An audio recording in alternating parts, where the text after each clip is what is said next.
Hello friends, welcome to Flourish Learning. शिक्षणाने माणूस समृद्ध होतो. चला तर मग आज आपण इयत्ता 8वीचा गणितमधील पाठ 9 सूट व कमिशन शिकूयात, समजून घेऊयात आणि समृद्ध होऊयात. आज आपण या पाठातील सराव संच 9.2 पाहणार आहोत. त्यातील प्रश्न पहिला, जॉनने एका प्रकाशकाची 4,500 रुपये किमतीची पुस्तके विकली, त्याबद्दल त्याला (15% कमिशन मिळाले. तर जॉनला मिळालेले एकूण कमिशन किती हे काढण्यासाठी रिकाम्या चौकटीत योग्य संख्या लिहा. आता इथे विक्री किंमत किती आहे तर 4,500 रुपये आहे आणि त्याला शेकडा कमिशन किती मिळाले तर 15 मिळालेलं आहे. तर ह्या माहितीवरून आपल्याला हे रिकामी चौकटी भरून काय करायचं, उदाहरण पूर्ण करायचं आहे. तर पुस्तकाची विक्री किंमत किती आहे तर 4,500 रुपये. त्यानंतर कमिशनचा दर किती आहे तर शेकडा 15, म्हणजेच किती होणार ते 15%. मिळालेले कमिशन आता कसं करणार आपण तर 15/100. 15/100 का तर 15% मिळेल. 15% म्हणजे आपण 15/100 लिहितो, गुणिले इथे ह्या चौकोनामध्ये काय येईल, ह्या बॉक्समध्ये तर 4,500 येईल. आता इथे पहा, या शून्याला शून्य निघून जातील, म्हणजेच आता इथे काय होईल तर 15 गुणिले 45 हा गुणाकार होईल. तर 15चा पाडा तुम्हाला येतो. 15चा पाठ असेल तर तुम्ही तोंडी हा गुणाकार करू शकताय, नसेल तर तुम्ही हा बाजूला गुणाकार करून पाहू शकताय. मग आता इथे काय होईल, 15×5 = 75, इथे 5 लिहूयात, 7 इकडे ह्याच्या लिहूयात, 15×4 = 60, 60 आणि 7 = 67, म्हणजेच इथे काय होईल 67 येईल. म्हणजेच त्याला कमिशन किती मिळाले तर 675 रुपये. तर पहिला प्रश्न आपला इथं पूर्ण झालेला आहे. यानंतर प्रश्न दुसरा, रफिकने शेकडा 4 दलालीत येऊन दलालामार्फत 15,000 रुपयांची फुले विकली, तर दलाली काढा आणि रफिकला मिळणारी रक्कम काढा. आता इथे पहा, फुलांची विक्री किंमत किती आहे तर 15,000 रुपये आहे. दलालीचा दर किती आहे तर शेकडा 4 आहे, म्हणून दलाली बरोबर काय होईल इथे तर 4/100, कारण शेकडा 4 म्हणजे 4/100 गुणिले 15,000. आता या 2 शून्य 2 शून्य निघून जातील. आता इथे काय होईल 4 गुणिले 150 हा गुणाकार होईल. मग 15चा पाडा येतो तुम्हाला, 15×4 = 60 आणि हा शून्य आहे तसा, म्हणजे 600 रुपये.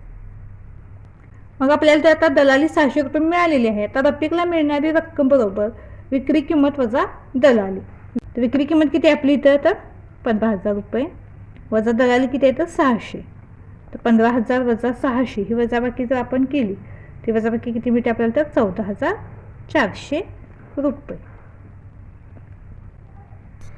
म्हणून रफिकला मिळणारी रक्कम 14,400 रुपये आहे. यानंतर प्रश्न 3, एका शेतकऱ्याने 9,200 रुपये किमतीचा माल अडत्यामार्फत विकला, त्याला 2% अडत द्यावी लागली, तर अडत्याला किती रक्कम मिळाली.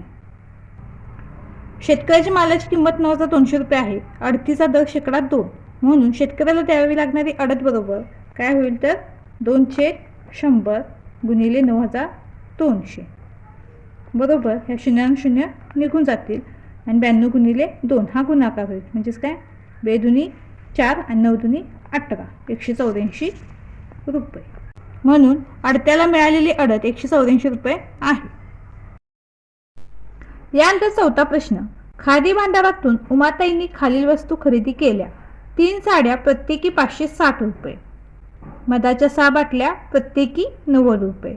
या खरेदीवर शेकडा 12 प्रमाणे रिबेट मिळाले, तर उमाताईंना या वस्तू केवढ्याला मिळाल्या. तर एक साडी 560 रुपये, अशा 3 साड्या घेतलेल्या आहेत. आपण त्या 3 साड्यांची किंमत काढूयात. म्हणून काय होईल 3 गुणिले 560 हा गुणाकार करूयात. तर हा गुणाकार आपल्याला किती मिळतो तर 1,680 मिळतो, म्हणजेच काय 1,680 रुपये. त्याचप्रमाणे मधाच्या 6 बाटल्यांची किंमत काढूयात. म्हणजेच काय होईल 6 गुणिले 90, कारण एक बॉटलची किंमत काय तर 90 रुपये. मग 6 गुणिले 90, 9 = 54 आणि हा शून्य आहे तसा, म्हणजेच काय 540 रुपये. आता त्यांनी 3 साड्या आणि 6 मधाच्या बाटल्या खरेदी केलेल्या आहेत. आता आपण खरेदी केलेल्या वस्तूंची एकूण किंमत काढूयात. म्हणजेच काय होईल तिथे 1,680 अधिक 540 ही बेरीज होईल. ही बेरीज आपल्याला किती मिळते तर 2,220 रुपये मिळते. म्हणून मिळणारे एकूण रिबेट बरोबर काय होईल तर 2,220 गुणिले 12/100 बरोबर. आता इथे काय होईल तर ह्या शून्याला शून्य निघून जाईल. तर 222 गुणिले 12 हा आपण गुणाकार करूयात. हा गुणाकार आपल्याला किती मिळतो तर 2664 मिळतो. हे छेद 10 आहे तसं राहू देत. आता इथे काय होईल, छेद 10 आहे तर एक अंक सोडून दशांश चिन्ह देऊयात. म्हणजे काय होईल 266.4 होईल. आता एकूण मिळणारे रिबेट किती आलं तर 266.4 रुपये. आता उमाताईने खादी भांडवल द्यायची रक्कम बरोबर काय होईल तर 2220 वजा 266.4. 4 म्हणजेच काय 40 घेतले तरी चालेल. ह्याच्या पुढे आपण किती शून्य लिहिल्या तरी चालतील. तर ही वजाबाकी आपण केली तर किती आपल्याला मिळते वजाबाकी, तर ही 1953.60 रुपये. तर ही अशी दशांश चिन्हांची वजाबाकी तुम्हाला येत असते. हे 266 येते, याच्या खाली येणार 266 आणि या शून्याच्या पुढे तर दशांश चिन्ह देऊन पुढे हे 40 लिहायचं.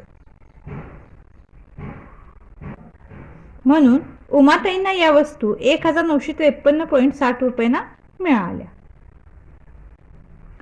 यानंतर पुढील प्रश्न, दिलेल्या माहितीच्या आधारे खालील रिकाम्या चौकटीत योग्य संख्या भरा.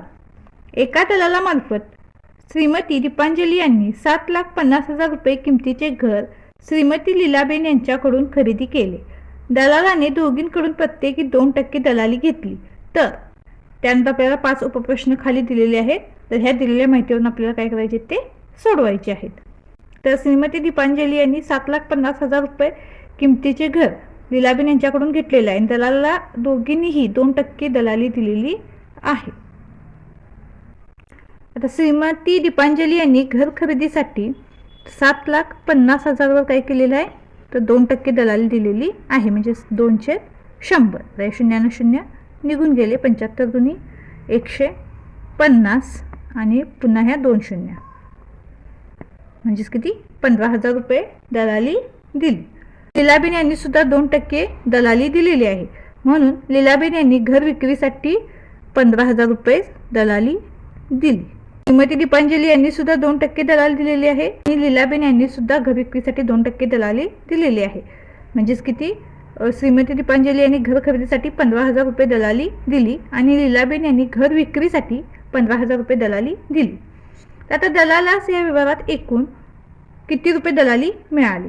आता श्रीमती दीपांजली यांनी दिलेले 15,000 आणि लीलाबेन यांनी दिलेले 15,000. दोन्हीकडून त्यांना मिळालेले आहे दलाली. 15,000 आणि 15,000 किती रुपये दलाली मिळाली त्यांना तर 30,000 रुपये. श्रीमती दीपांजली यांना ते घर किती रुपयास मिळाले. श्रीमती दीपांजली यांनी 7,50,000 रुपये घर खरेदीसाठी दिलेले आहेत, पण 2% त्यांनी दलाली सुद्धा दिलेली आहे. म्हणजे आपल्याला तर काय करावं लागेल तर हे 7,50,000 अधिक हे 15,000 आणि 7,50,000 त्यांनी घर खरेदीसाठी दिलेली रक्कम आहे, पण सोबतच त्यांनी दलालाला पण 15,000 रुपये दिलेले आहेत. म्हणून आपण या दोन्हीची इथं बेरीज करत आहोत. तर ही बेरीज आपल्याला किती मिळते तर 7,65,000 रुपये. म्हणजे श्रीमती दीपांजली यांना ते घर 7,65,000 रुपयास मिळाले आणि श्रीमती लीलाबेन यांना घर विकून किती रुपये मिळाले तर त्यांनी 7,50,000ला ते घर विकलेलं आहे, पण त्यांनी सुद्धा त्यातील 15,000 रुपये दलाली दिलेली आहे. आपण इथे काय करणार तर 7,50,000 वजा 15,000 करणार. ही वजाबाकी आपल्याला किती मिळते तर 7,35,000. म्हणजेच श्रीमती लीलाबेन यांना घर विकून 7,35,000 रुपये मिळालेले आहेत. तर अशा प्रकारे आपला इथं सरासंच पूर्ण झालेला आहे. व्हिडिओ आवडल्यास चॅनलला लाईक शेअर सबस्क्राईब नक्की करा आणि हो कमेंटसुद्धा नक्की करा. धन्यवाद.